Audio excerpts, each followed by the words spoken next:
Have you ever felt that thinking deeply about life just isolates you? That the more you understand, the more you end up feeling misunderstood or even ignored? You're not imagining it.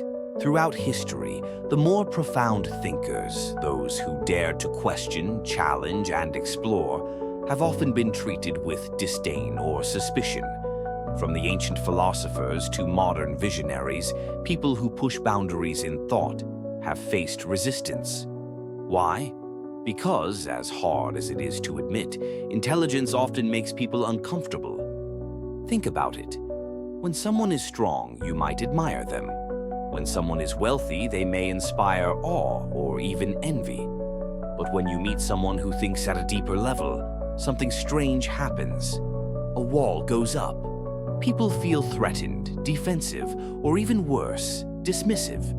But why is this the case? Why does intelligence, of all things, trigger such an uncomfortable response? Let's dig deeper into this psychological paradox. Imagine you're in a room full of people, and someone walks in who clearly knows more than anyone else. Maybe they're talking about an intricate subject, diving into ideas that no one else is quite ready for. What happens next? It's not necessarily admiration. In fact, it's often the opposite. That person becomes an unwelcome reminder of what others may lack. And here's where it gets interesting. It's not just about knowledge, it's about ego. Human beings are wired to defend their sense of self. It's part of survival. When someone with greater intellect enters the scene, it doesn't just make people think, wow, they're smart. Instead, it triggers a more primal reaction. It's a direct challenge to one's place in the social hierarchy, something that feels much more threatening than simple admiration. Psychologists call this the mirror effect. A deep thinker holds up a mirror to others, showing them what they're lacking, and most people would rather look away than confront it. But that's not the only reason intelligence is feared.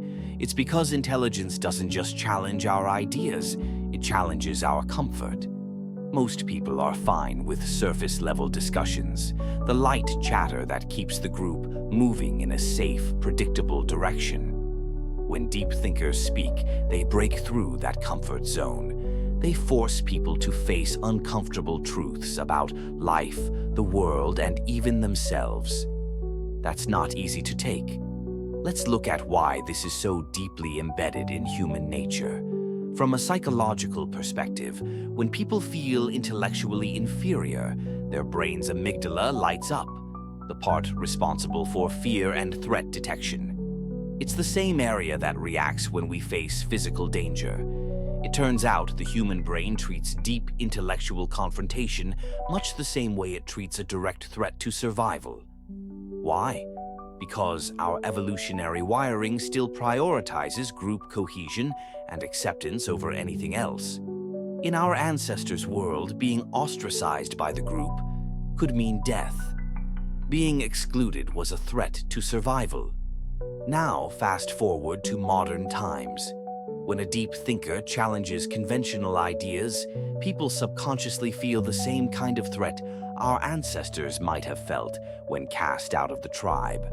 The discomfort isn't because the ideas are wrong, it's because they are perceived as a potential threat to the status quo, to the ego, and that fear can be powerful.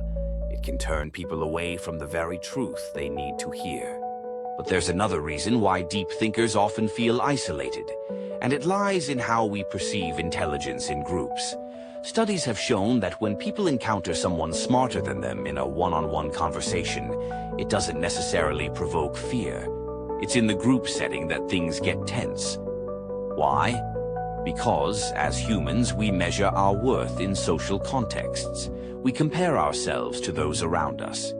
In a group, someone who stands out as a deep thinker highlights the gap between themselves and others, and that can trigger a defensive reaction. People feel threatened by the thought that others might see them as less capable or less informed. This social dynamic isn't just an abstract theory, it's backed by science. The Dunning-Kruger effect shows that people who lack expertise tend to overestimate their abilities, while those who are truly skilled are more likely to doubt themselves. This creates an inherent friction between the deep thinkers and those who don't quite measure up. It's not about intelligence alone, it's about self-perception and pride. The status quo bias further complicates this. People generally prefer familiar ideas because they feel safer and more comfortable. When someone presents new, challenging ideas, it's not just a debate over facts, it's a threat to the psychological comfort zone. Most people don't want their worldview shaken up. They want things to stay the same, even if that means avoiding uncomfortable truths. Now, we're in an age where these dynamics are only amplified. The digital world we live in prioritizes quick hits of information, the kind that gets attention fast, but doesn't require deep thinking. In a world where TikTok, Twitter, and YouTube reward short, catchy content, people who are deep thinkers often find it difficult to translate their complex ideas into sound bites. The algorithms push emotional engagement over intellectual depth, which means shallow ideas spread faster than thought-provoking ones. It's no surprise, then, that deep thinkers often find themselves isolated or undervalued. The truth is that in today's world, intellectual depth doesn't always win. Charismatic leaders, viral influencers, and motivational speakers, people who know how to make simple ideas sound appealing, gain more influence than those who challenge the very assumptions that underlie our reality. But what does all this mean for people who think deeply? Should they abandon their intellectual pursuits for the sake of social acceptance? Of course not. But they must understand the forces that push back against them. Understanding the psychology of resistance is key to navigating a world that may not always appreciate them. The truth is, intelligence often challenges more than just beliefs. It challenges comfort. It makes people question their place in the world and their social standing. This is why, throughout history, thinkers, philosophers, and innovators have often found themselves at odds with society. They weren't misunderstood because they were wrong. They were misunderstood because they forced others to see what they didn't want to see. And that's where the true isolation comes from. It's not the inability to fit in, but the unwillingness of society to engage with uncomfortable truths. The deeper you think, the more you realize. The more you understand, the more you may end up standing alone.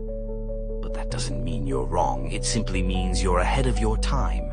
As Schopenhauer once said, a high degree of intellect tends to make a man unsocial. It's not that deep thinkers prefer isolation. It's that their very nature sets them apart in a world that values comfort over truth. So, if you're someone who often feels out of place or misunderstood, know that you are not alone. You're simply part of a long tradition of thinkers who saw the world differently. And that's exactly what the world needs, even if it doesn't always show it. Stay curious.